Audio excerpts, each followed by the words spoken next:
توجیکان در آینه تاریخ. صحیفه توجیکان در آینه تاریخ از روی اثر پیشوای ملت محترم امام علی رحمان تهیه می گردد. تاریخ را برای آن می آموزیم که از سرگذشت پر افتخار و عبرت آموز نیاگان آگاه شویم، سبق گیریم و این دانش ها را در ترتیب دادن نقشه معینی رشد امروز و فردای دولت و ملت کاربست نماییم.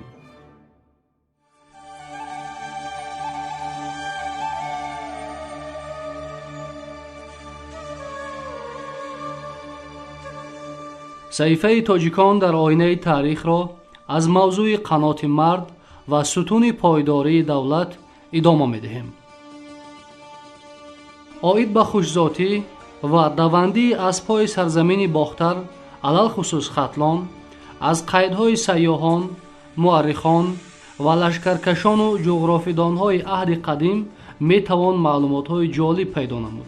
مورخ یونان قدیم کتیسی از مهارت اسب سواری و تیراندازی جنگاوران باختری و هنگام دو اسب پیکان انداختن آنها روایت می‌کند. مؤلف اثر کیروپدیا کسنوفونت روایتی را در بابت اسب‌های تیزتک سکاییان ذکر نموده است که بیشک اسب‌های خوش‌ذات باختری یا خوتلانی را به یاد می‌آورد. شاه در تکاورگاه پایگاه اسبان را پیش گرفت که در آن خلق‌های گوناگون سوار اسب‌ها گرد آمدند. درازی راه اسپرس 5 استادی می آمد. چون پایگاه سر شد، کدام یک سکایی جوان پیش گذشت و همراهانش تا نصف راه نرسیده او مره را پیمود.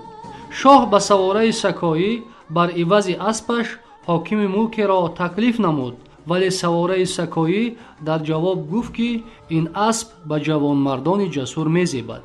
در سرچشمه قدیمه هندی مهابهارت قصه اولاد بهارت‌های بزرگ آمده است که به مناسبت آراستن جشن قربانی بزرگ اسب میده در سال 360 تا میلاد به دربار شاه یودهشتخیره قوم و قبیله های گوناگون از جمله سکایی ها و تخاری ها یعنی باختریان تحفه ها فرستادند.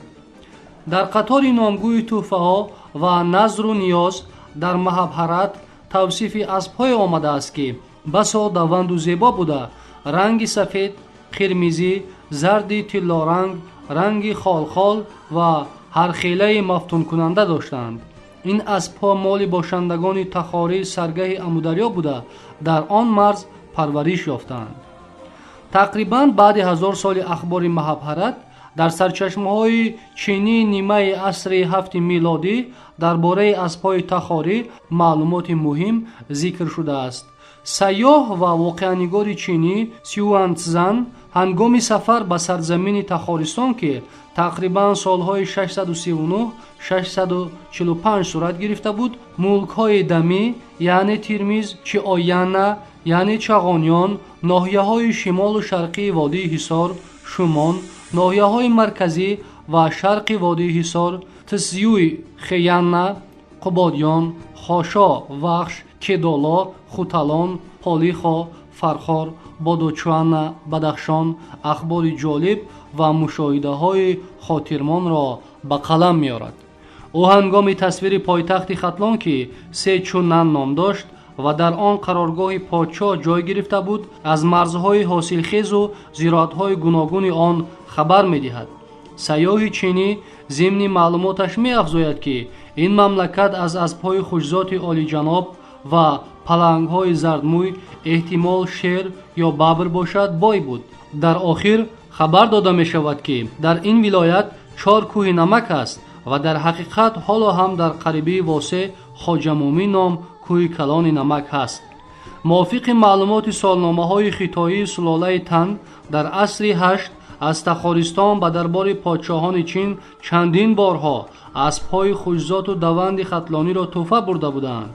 همچنین در سالنامه‌های خطایی تنشو و سویشو آمده است که در خوتلان اسب‌های خوش‌ذات زیبا پرورش می‌کنند که در بین ذات اسب‌های تخارستانی بهترین است.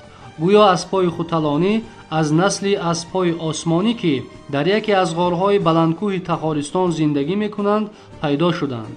воқеан ба аспҳои тахорӣ нисбат додани пайдоиши аспҳои хатлонӣ дар ин солномаҳо бесабаб нест. чунон ки дар боло гуфта гузаштем, аспҳои бохтарӣ, тахорӣ ва хатлонӣ аслан зинаи такомул ва беҳшавии насли ҳамон аспҳоест ки офаринанда ва эҳёгари он халқи тоҷик мебошад. аспҳои бохтарӣ нисбатан резаҷусса ва пурбардошт буда саравлоди аспҳои тахорӣ ва хатлонӣ ба шумор мерафтанд. тафсиру такмили илмии ин қазияро ба мутахассисон вогузор намуда ҳаминро меафзоем ки таърихи падид омадан ва ташаккулу такомул ёфтани зоти аспҳои бохтарӣ, тахорӣ ва хатлонӣ зинаҳои пайдарпай як эволюсияи аҷиби биологиро фаро мегирад. ин эволюсияи биологӣ таърихи ҳазорсолаҳоро фаро гирифта ба генетикаи халқӣ аз пушт ба пушт ва насл ба насл беҳтар намудани зоти асп аз рӯи қаду баст, ранги бадану тарҳи пайкар, дарозии миён ва пойҳо, низоми гардану кундаи сина, шакли пешониву намуди рӯй ва ғайра асос ёфтааст. ҳамчунин аз ҷониби аспшиносону офарандагони зотҳои нисбатан беҳтари асп сифатҳои пуртоқатӣ, давандӣ, чобукӣ, фосилаи ҷаҳишу хезгирӣ, низому мавзунии ҳаракат ба ҳисоб гирифта мешуд. эволюсияи биологии аспро дар сарзамини ягони тоҷикон метавон як мактаби бузурги офаридани наслҳо ва зотҳои нисбатан беҳтари асп шумурда, яке аз омилҳои асосии ба миён омадани зотҳои нави асп дар осиёи миёна ва кишварҳои дигар донист.